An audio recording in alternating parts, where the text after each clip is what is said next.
그런즉 우리가 다시는 서로 비판하지 말고 도리어 부딪힐 것이나 거칠 것을 형제 앞에 두지 아니하도록 주의하라. 내가 주 예수 안에서 알고 확신하노니 무엇이든지 스스로 속된 것이 없으되 다만 속되게 여기는 그 사람에게는 속되니라. 만일 음식으로 말미암아 내 형제가 근심하게 되면 이는 내가 사랑으로 행하지 아니함이라. 그리스도께서 대신하여 죽으신 형제를 내 음식으로 망하게 하지 말라. 그러므로 너희의 선한 것이 비방을 받지 않게 하라. 하나님의 나라는 먹는 것과 마시는 것이 아니요 오직 성령 안에 있는 의와 평강과 희락이라. 이로써 그리스도를 섬기는 자는 하나님을 기쁘시게 하며 사람에게도 칭찬을 받느니라. 그러므로 우리가 화평의 일과 서로 덕을 세우는 일을 힘쓰나니 음식으로 말미암아 하나님의 사업을 무너지게 하지 말라. 만물이 다 깨끗하되 거리낌으로 먹는 사람에게는 악한 것이라. 고기도 먹지 아니하고 포도주도 마시지 아니하고 무엇이든지 내 형제로 거리키게 하는 일을 아니함이 아름다우니라. 내게 있는 믿음을 하나님 앞에서 스스로 가지고 있으라.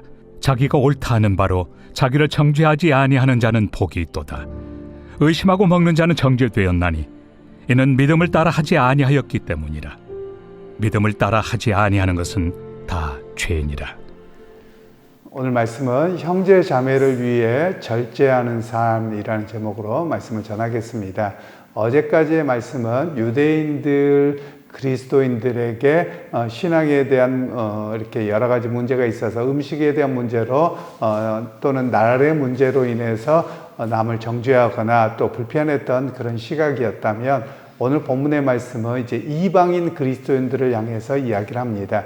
이방인인 그리스도인들은 유대인들이 고기를 먹지 않고 또 절기와 날짜를 지키는 걸 보면서 야 너네는 그것에 갇혀서 산다 라고 하면서 그들을 이렇게 업신여기거나 또는 그렇게 보았던 모습이 있습니다. 그래서 그런 모습에 대해서 너희가 예수 그리스도의 십자가로 말미암아 우리를 값으로 사신 바 되어서 한 형제를 삼았는데 어떻게 그들을 함부로 대하느냐, 오히려 너희가 낮아짐으로 그들을 함께함으로 대하는 것이 바른 모습이 아니냐, 이런 이야기로 말씀을 하고 있습니다.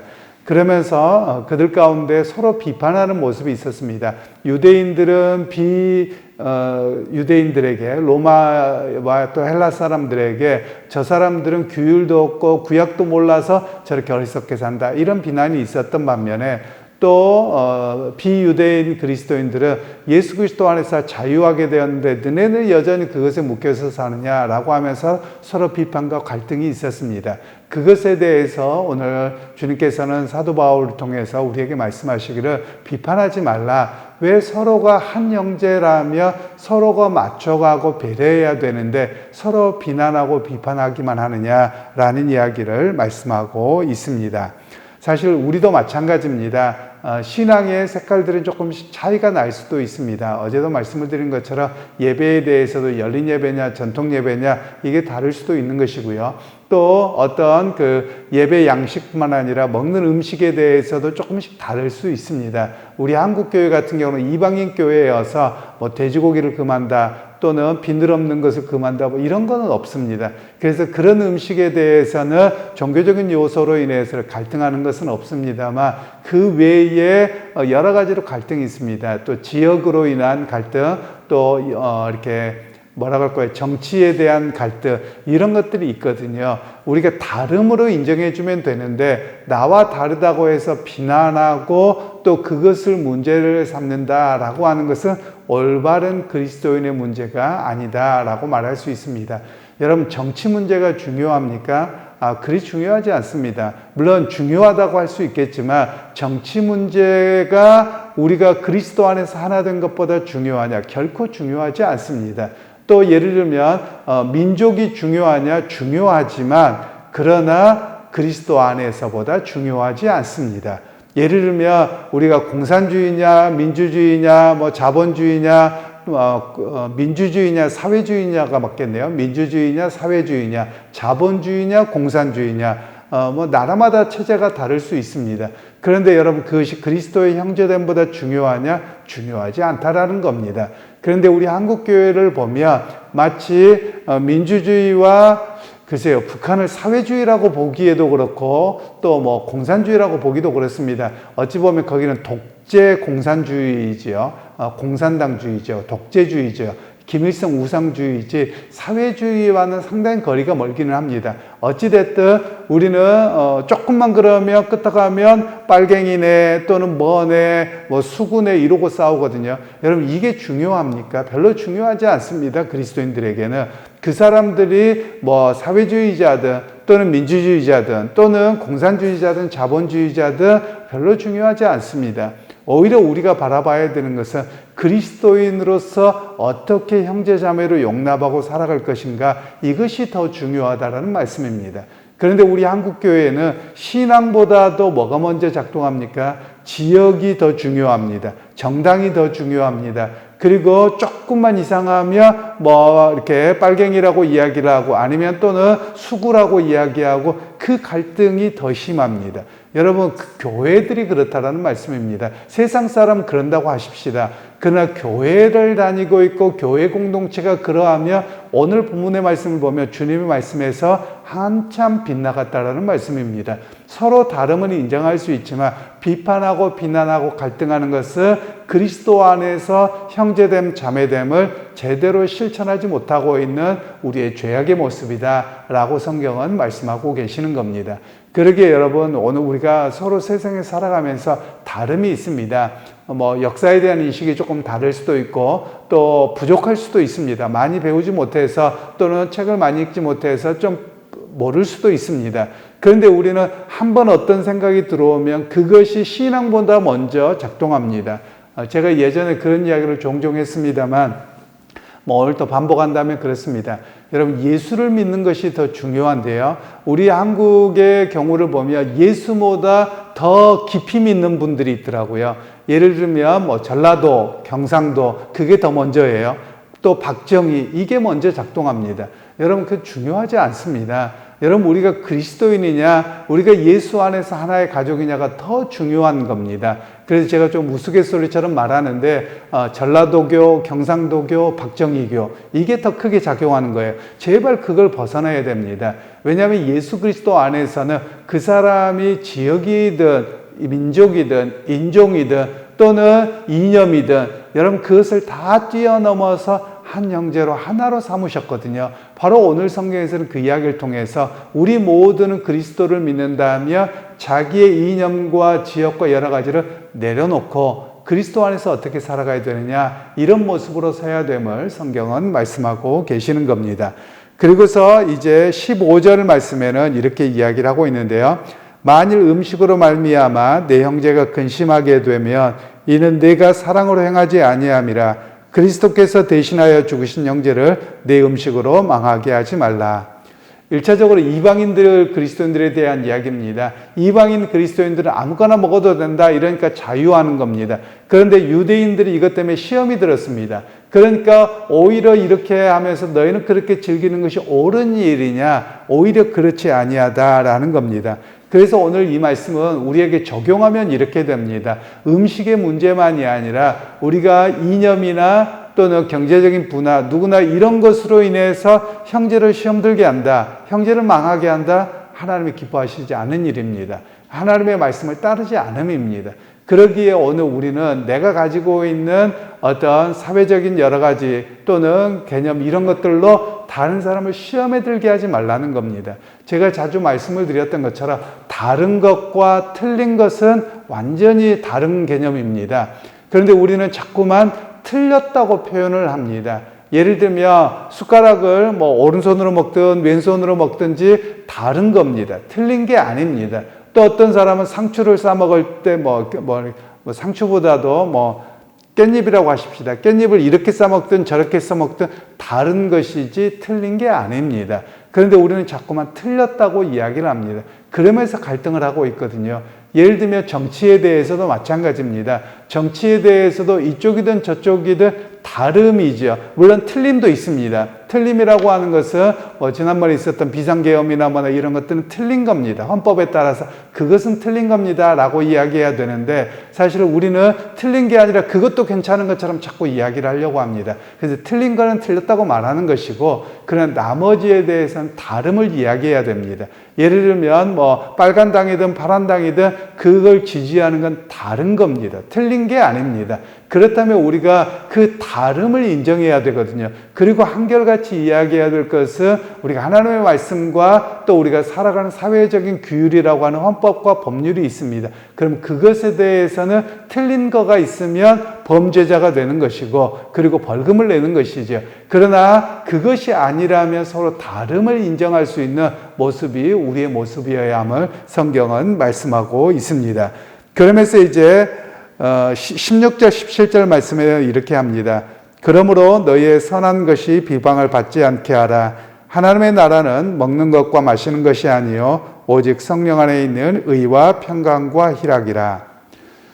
즉 우리가 그리스도를 믿고 의지하고 따르는 것이 선한 것입니다. 그런데 비방을 받지 않게 하라는 말은 서로 음식이나 여러 가지 다른 것으로 인해서 세상으로부터 비난당하지 않게 하라는 겁니다.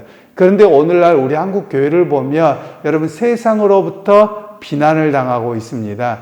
비방을 당하고 있죠. 그러면 오늘 교회가 어때야 되느냐라는 겁니다. 그래서 교회는 정치에 대해서 조금은 우리가 스톱할 필요가 있습니다. 그런데 한국 교회가 극우화되어져 있는 경우가 굉장히 많습니다. 그러다 보니까 한국 교회가 자꾸만 소리를 내거든요. 그걸 정치화하려고 하거든요. 기득권을 대변하려고 하거든요. 그러나 과거의 한국 교회는 그렇게 하지 않았습니다. 과거의 한국 교회는 사회적인 약자와 어려운 이들에게 손잡아주고 같이 울어주고 그들과 함께 기도하고 했던 것이 교회의 모습이거든요. 교회는 그런 모습으로 있어야 되는 겁니다. 예수님께서 보여준 삶의 모습이기도 하고요.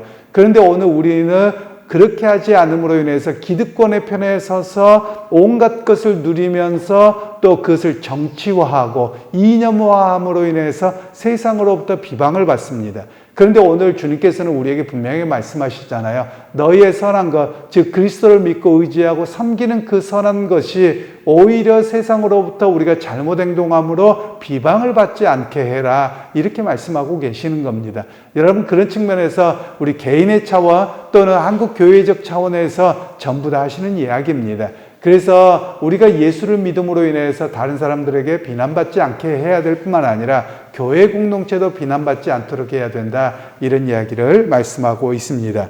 그러면서 하나님의 나라는 어떤 것이냐? 먹고 마시는 세상의 질서가 아니라는 겁니다. 그런데 제가 종종 이야기를 드렸던 것처럼 한국 교회가 어디에 치중하고 있느냐라는 겁니다. 한국 교회가 먹고 마시고 즐기는 것, 즉 세상에서의 부를 누림에만 관심이 있는 것처럼 오직 그 이야기만 하고 있는 겁니다.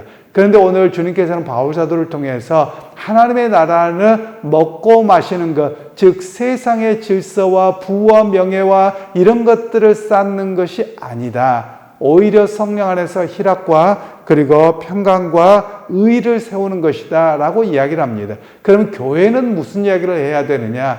교회 안에서 여러분 예수 믿으면 복 받습니다. 예수 믿으면 문제가 해결됩니다. 물론 그런 측면도 있죠. 그거 이야기하지 말라는 겁니다. 교회의 관심은 하나님의 공의가 어떻게 세워지고 그리고 예수 그리스도를 믿음으로 말미암아 그 세워지는 그 기쁨이 무엇이고 그리고 예수 그리스도로 말미암아 세상의 어떤 것으로부터도 흔들리지 않는 우리 안에 있는 그 평강을 주심의 역사가 무엇인가 이걸 이야기하라는 겁니다. 바로 그것을 붙들고 살아가야 되는 것이죠. 제가 여러분들에게도 자주 말씀드린 것처럼 개인적인 문제 또는 국가적인 문제, 사회적인 문제는 끊임없이 생깁니다. 내가 기도를 많이 안 해가지고 교통사고가 안 납니까? 그렇지 않습니다. 내가 졸면 교통사고 나는 것이고요. 또 딴 사람이 졸면 교통사고 나는 겁니다. 그리고 때가 또 내가 몸이 아플 수도 있습니다. 대체적으로 유전적이고 환경적인 요인입니다. 죄를 지어서 그렇고 내가 뭘 잘못해서 그렇고 그렇지 않다라는 겁니다. 그래서 그런 것에 매이는 것이 아니라 오히려 내가 질병이 있든지 또는 내 가정에 어려움이 있든지 또는 사회적으로 국가적으로 어려움이 있다 할지라도 내가 빼앗기지 않는 게 있습니다.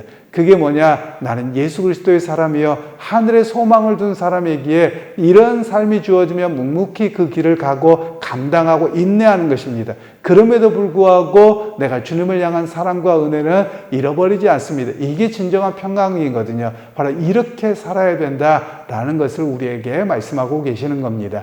그래서 여러분, 이 본문이 쓰여졌을 때는 사도 바울과 수많은 그리스도인들이 죽임을 당하는 핍박의 상황이었습니다. 그런 상황에서 사람들의 모습이 나타나는 게 뭐냐면, 오늘 이 땅에서 죽지 않기 위해서, 고난당하지 않기 위해서 변절하고 그걸 더 쫓아가거든요. 그러나 주님께서는 그것이 아니라는 겁니다. 하나님의 나라는 예수 그리스도 안에 있는 의와 평강과 희락이다. 이건 세상이 알 수 없는 신비의 영역입니다. 저는 우리 한국교회 그리스도인들이 이 신비한 것을 좀 바라보고 경험했으면 하는 바람입니다. 세상에서만 누리게 되는 그것만을 바라봄으로 인해서 기독교의 신앙이 너무 잘 이해를 못하고 있는 것 같습니다. 여러분, 그러기에 우리가 만일 이런 부분들이 세상의 문제로 인해서 계속 흔들리고 우리가 그렇다면 주님 앞에 더 기도해야 될 겁니다. 주님, 내가 주님 안에 있는 그 하늘의 의와 희락과 평강을 내가 경험하게 하옵소서. 그것 속에서 내가 누리게 되는, 그리고 세상의 변화로 인해서 내가 결코 빼앗기지 않게 되는 그것을 내가 경험하게 되길 원합니다. 사실 우리가 그런 기도를 해야 됨을 말씀하고 있습니다. 그러면서 오늘 우리는 어떻게 해야 됩니까? 자신의 견해나 주장을 앞세우기보다는 형제 자매를 배려하라는 겁니다. 이 사람을 배려하고 이 사람을 끌어안고, 그런 모습이 진정한 교회 공동체고 하나님 나라를 깨닫고 아는 사람이다 라고 이야기합니다. 자기 주장만 하지 말고, 또 자기 습관만 하지 말고, 자기가 원래 이렇다라고 하지 말고, 다른 사람을 향해서 내가 어떻게 섬길까, 어떻게 배려할까, 이렇게 바라보는 것이 주님께서 우리를 부르신 것이고 교회 공동체 모습이어야 함을 말씀하고 계시는 겁니다. 그러기에 여러분, 오늘 우리가 남이 나에게 맞춰라 이렇게 하지 마시고, 내가 어떻게 맞출까, 내가 어떻게 섬길까를 먼저 생각하면서 교회 안에서 믿음 생활로, 또 우리가 만나는 사람들 속에서도 그런 섬김의 모습으로 온전히 서게 되는 우리 모두가 되기를 주님의 이름으로 축원합니다. 하나님, 오늘 또 주의 말씀을 통해서 교회 공동체가, 또는 믿음의 사람들이 세상으로부터 비난받지 아니하도록 온전하게 바르고 살아가게 하시고, 또 하늘의 것을 사모하고 경험하게 되는 우리의 모습이 되길 원합니다. 하늘의 것을 사모하고 주의 말씀을 따라 살기에 다른 사람을 배려할 수 있고 섬길 수 있습니다. 그런 모습이 우리의 모습으로, 삶으로 드러나게 하시고, 또 그것이 우리의 인격과 성숙함으로 나타날 수 있도록 함께하여 주옵소서. 예수님의 이름으로 기도하옵나이다.